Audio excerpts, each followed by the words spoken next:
জয়গুরু। পরমদয়াল শিশি ঠাকুরের শ্রীচরণে জানাই ভূমিষ্ঠ প্রণাম। আপনাদের প্রতি প্রত্যেককে জানাই রানন্দিত জয়গুরু। আজ ইষ্ট প্রসঙ্গে আলোচনা করব পেট ব্যথা, অম্বল যদি হয়, কোষ্ঠকাঠিন্যের সমস্যা যদি হয়, বিশেষ ওষুধ আছে। সেই ওষুধ কিন্তু ঠাকুর বাড়ি থেকে এনে খাওয়া যেতে পারে। হ্যাঁ, এটা শুধু ঠাকুর বাড়িতেই পাওয়া যায়, কারণ এগুলো তো বর্দার নির্দেশ করা ওষুধ। তাই শিশি বর্দা যেমন নির্দেশ করে গেছেন, যেভাবে খেতে বলে গেছেন, সেভাবেই কিন্তু আমাদের ওটা ব্যবহার করতে হবে। এটা একটা। আর দ্বিতীয়ত হচ্ছে গাঢ় ঘুমের জন্য, ঘন ঘুমের জন্য আমাদের কি করতে হবে, কি খেতে হবে, কিভাবে থাকতে হবে। দেখুন, খাওয়া থেকে কিন্তু সব কিছু, তাই খাওয়াটা আমাদেরকে কিন্তু একটু দেখে শুনে করতে হবে। এমন খাবার খেয়ে নিলাম, আমাদের শরীর মন হজম করতে পারলাম না, কি করা? তখন আর কি করা? তখন আমাদের শরীর আস্তে আস্তে অসুস্থ হয়ে যায়। আর এই পেটে গ্যাস থেকে অনেক রোগ হয়, ভেতর থেকে কিন্তু মানুষকে ঘায়েল করে দেয়। পেটে গ্যাস এমনই একটা জিনিস, গ্যাস হচ্ছে চুপি চুপি আমাদের শরীরকে ধ্বংস করে দেয়। তাই এই যে গ্যাস বদহজম যাতে না হয়, তার জন্য পরমদয়াল শিশি ঠাকুর বললেন একটু কম খাবার খেতে বললেন, পেট খালি রেখে খাবার খেতে বললেন। খাবার পর কয়েকটা গোলমরিচ জল দিয়ে চিবিয়ে খেতে বললেন, তারপর আবার জল পান করতে বললেন। এইভাবে আমাদের যে ঘরোয়া টোটকাগুলি, সেগুলি ঠাকুরের বলা মতো আমাদেরকে ফলো করে দেখতে হবে।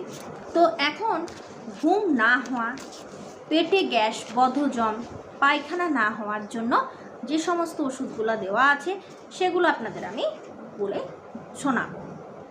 এক ভাইয়ের কোষ্ঠকাঠিন্যজনিত ব্যাধির উপসর্গও দেখা দিচ্ছে। কোনো ওষুধেই স্থায়ী ফল পাওয়া যায়নি। শ্রী শ্রী পিতৃদেব পূজ্যপাদ শিশি বর্দা শুনে বললেন স্বস্তি চূর্ণ। আপনারা আজও ঠাকুর বাড়িতে গেলে কিন্তু পাবেন। স্বস্তি শিবিরে প্রস্তুত। খালি পেটে রোজ সকালে 1 চামচ করে ঠান্ডা জল সহ খাবে আর লঘুপাচ্য আহার গ্রহণ করবে। বারে বারে কম কম করে খাবে। কিছুদিন এভাবে চললেই সব ঠিক হয়ে যাবে। তাহলে শিশি পিতৃদেব আমাদের স্বস্তি চূর্ণ খেতে বললেন। এমনি যদি আমাদের ঘরের নিকটবর্তী স্থানে পরমদয়াল শিশি ঠাকুরের মন্দির থাকে, তাহলে সৌভাগ্যবশত আপনারা কিন্তু স্বস্তি চূর্ণ পেয়ে যেতে পারেন। কারণ মন্দিরে এই সমস্ত ওষুধগুলো এনে রাখা যায়। যেমন ঘাটাল মন্দিরে আপনি সমস্ত রকমের ওষুধ, ঠাকুরের ফটো, ঠাকুরের সমস্ত জিনিস পাবেন। ঘাটালের সমস্ত কিছু এনে রাখা আছে। আমি নিজে ঠাকুর ওই মন্দিরে গিয়ে অনেক কিছু জিনিস কিনে এনেছি, আজও নিয়ে আসি। এরকম ঘাটালের মতো মন্দির যদি আপনাদের পাশাপাশি কোথাও আছে, পশ্চিম মেদিনীপুরের ঘাটালের কথা বলছি, সেখানে কিন্তু আপনি সব পাবেন। এছাড়াও নিকটবর্তী যে কেন্দ্র মন্দিরগুলো, সেই কেন্দ্র মন্দিরগুলোতে যদি কোনো দাদারা ওষুধ এনে রেখেছেন, খোঁজ খবর নেবেন, সেখানেও পেতে পারেন। নচেত আপনাকে কিন্তু কোনো গুরু ভাইয়ের মাধ্যমে কিংবা আপনাকে গিয়ে ঠাকুর বাড়ি থেকে এই স্বস্তি চূর্ণের ব্যবস্থা করে নিয়ে আসতে হবে।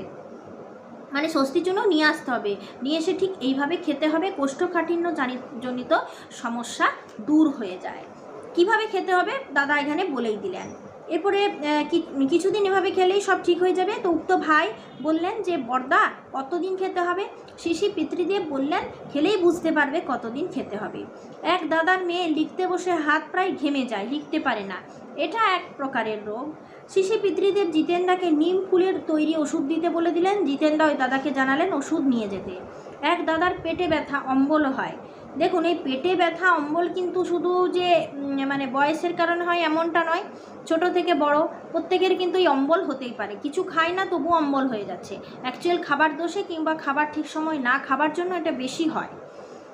তো এই অম্বল আর গ্যাসের ওষুধ কি বললেন শুনুন। শিশি পিতৃদেব জিতেন্দাকে অম্লশূলের ওষুধ জানিয়ে দিতে বললেন। উক্ত দাদা বললেন আগে পথ্য কী হবে? শ্রী শ্রী পিতৃদেব বললেন শাক ঝাল, টক ডাল, কাঁচা বেল, চিনি গুড় এসব খাবে না। ঝোল ভাত, আলু পটল বা আলু ঝিঙে বেগুন প্রভৃতির ঝোল খাবে। ঝোলে তেল মশলা মোটেই দেবে না। সামান্য একটু ঘিয়ের ফোড়ন তরকারি নামানোর আগে দিতে পারো। দুধ ভাতও খাওয়া ভালো, খিদে রেখে খাবার খাবে। এটা বর্দা বললেন।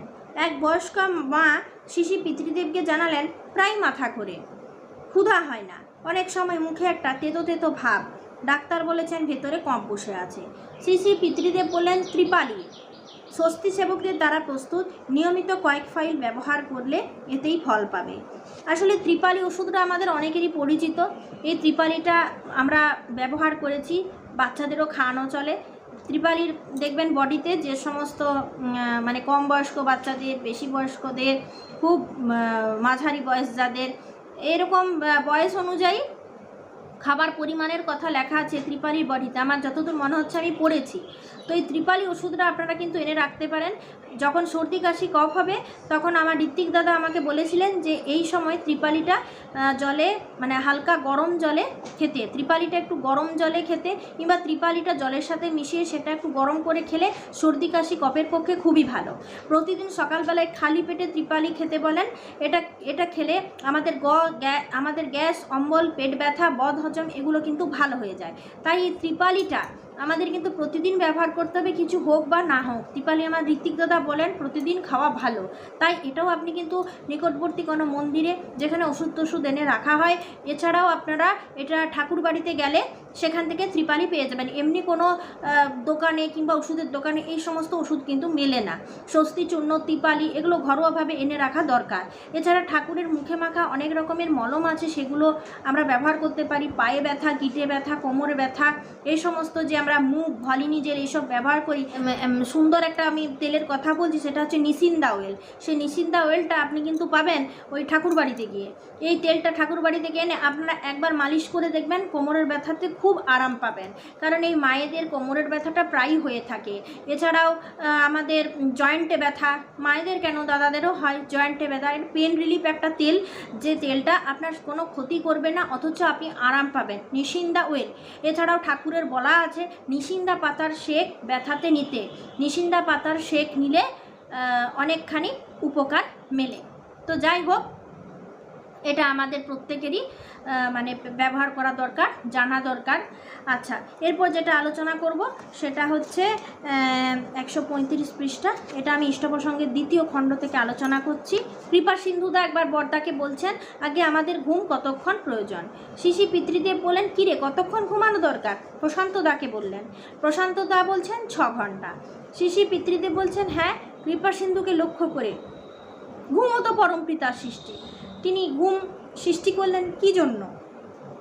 কৃপা সিন্ধুদা বলছেন আগে অবসাদকে দূর করার জন্য। আর সত্যি তাই, দেখবেন ঘুম না হলে শরীরে ক্লান্তি ভাব, অবসাদ, মেজাজ ঠিক নেই, কাজ তাড়াতাড়ি হচ্ছে না, চাইলেও করতে পারছি না, ইচ্ছে নেই, খিদা মন্দা।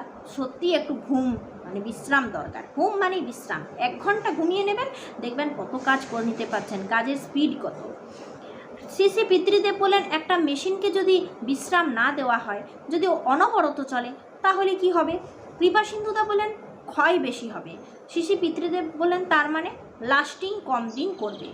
আমাদের শরীরটাও সেই রকম, এটাও পরমপিতার সৃষ্ট যন্ত্র, তো এটারও বিশ্রামের প্রয়োজন। শরীর যাতে বেশি দিন লাস্টিং করে, যাতে বেশি দিন ইষ্ট কাজে লাগে, সেজন্য পরমপিতা ঘুম সৃষ্টি করেছেন। শৈশবে ঘুম বেশি হয়, এটাও প্রয়োজন। দেখবেন একটা বাচ্চা হওয়ার পরে মানে আমরা এটা প্রায় লক্ষ্য করি, বেশি ঘুমায়, আর যত ঘুমাবে তত ভালো। খাওয়া দাওয়া টাইম মতো করা আর ঘুমানো, এটা খুব দরকার। ছোট বাচ্চা যারা আছে, পণ্ডিতদা বলেন, পুণ্যপতিতে ঠাকুর বলছেন 4 ঘন্টা ঘুমই যথেষ্ট। হ্যাঁ, একথা আমিও পড়েছি। পরমদয়াল শ্রী ঠাকুর বলছেন 4 ঘন্টা ঘুমই যথেষ্ট। ননীদা বলছেন মায়ের পেটে যখন থাকে তখন শিশু ঘুমিয়েই কাটায়। শিশু পিতৃদেব বলছেন তখন সবই তার মায়ের সঙ্গে অ্যাডজাস্ট করা থাকে। যখন শিশুর সম্পূর্ণ অবয়ব হয় তখন সে কষ্ট বোধ করে। কথা প্রসঙ্গে শিশু পিতৃদেব পুনরায় বললেন, যেসব লোকেরা হাঁটাহাঁটি করে না, পরিশ্রম করে না, তাদের ঘুমও কিন্তু ভালো হয় না। ঘুমটা হলো বিশ্রাম। যারা জীবিকা আহরণের জন্য সৎভাবে কঠোর পরিশ্রম করে, তাদের গাঢ় ঘুম হয়। ঘুমের পর তারা অবসাদ মুক্ত হয়ে নবীন উদ্যমে কর্মে ব্রতী হয়। কঠোর পরিশ্রম করে যারা ঘুমায়, তারা গভীর তমসার রাজ্যে বিচরণ করে। যারা উচ্চস্তরের সাধক, যারা সমাধিস্থ হয়, তারা তমসার পরিবর্তে জ্যোতির্ময় রাজ্যে বিচরণ করে। দুই কিন্তু শান্তির রাজ্য, শুধু স্তরভেদ। সমাধিস্থ অবস্থায় আলোর রাজ্য, অমৃতময় রাজ্য। সে মধুময় অবস্থা বর্ণনা করা যায় না, যে অনুভব করেছে সেও কাউকে বলতে পারে না। যা সেই রাজ্যে অবস্থান করছে আনন্দ তারই, সে আনন্দময় হয়ে আছে, মন চিত্ত বুদ্ধি সব আনন্দে পরিপূর্ণ হয়ে আছে, কিন্তু তার বর্ণনা করতে পারে না সে। আমি যদি রসগোল্লা না খাই, ননীদা বলে বোঝাতে পারবেন না রসগোল্লার কী স্বাদ। এক্ষেত্রেও তাই, চিত্ত যখন সমাধিস্থ হয়ে সেই রাজ্যে বিচরণ করে নেমে আসে, তার কাছে মনে হয় এই সবই নতুন, সবই মধুর। ওই রকম হতে হতে তার আনন্দের স্থিতি হয়ে যায়। এরকম লোকের একটা দিন সঙ্গ পেয়ে কত লোকের স্বভাব আচার আচরণ পাল্টে যায়। তাহলে এখানে পিতৃদেব পুরোটা পুরো প্যারাটাই আমি আপনাদের পড়ে শোনালাম। পিতৃদেব বলছেন যেসব লোকেরা হাঁটাহাঁটি করে না, পরিশ্রম করে না, তাদের ঘুম ভালো হয়। তাহলে আমাদেরকে পরিশ্রম করতে হবে, হাঁটাহাঁটি করতে হবে, তবেই আমাদের কিন্তু যথেষ্ট ঘুম, যেটা শরীরের জন্য দরকার, যেটাতে স্বাস্থ্য ভালো থাকে, সেই ঘুমটা হবে। দেখুন, অতিরিক্ত ঘুমও কিন্তু ভালো নয়। যারা শুধু বিশ্রাম করে তাদের ঘুম কিন্তু কোনো মতে চোখে আসতেই চায় না। ঘুমের পর সত্যি সত্যি নতুন কিছু কাজ করতে মন যায়। তো এরকমভাবে গাঢ় ঘুমের জন্য আমাদেরকে অবশ্যই একটু পরিশ্রম করতে হবে। পরিশ্রম না করলে কিন্তু হয় না। স্লিপিং পিল খেয়ে কী হবে? ওতে তো হৃৎপিণ্ড দুর্বল হয়ে যায়, শরীর স্বাস্থ্য খারাপ হয়ে যায়, মেজাজ খিটখিটে হয়ে যায়, তাই না? তাহলে এইভাবে এই আচরণগুলো আমাদের প্রত্যেককে করতে হবে, এইভাবে আমাদের চলতে হবে। আজ প্রসঙ্গ এই পর্যন্ত, কালকে আসবো নতুন প্রসঙ্গের সাথে। আপনারা সকলে ভালো থাকুন, সুস্থ থাকুন, উত্তমে ঠাকুরের কাজ করুন। জয় গুরু।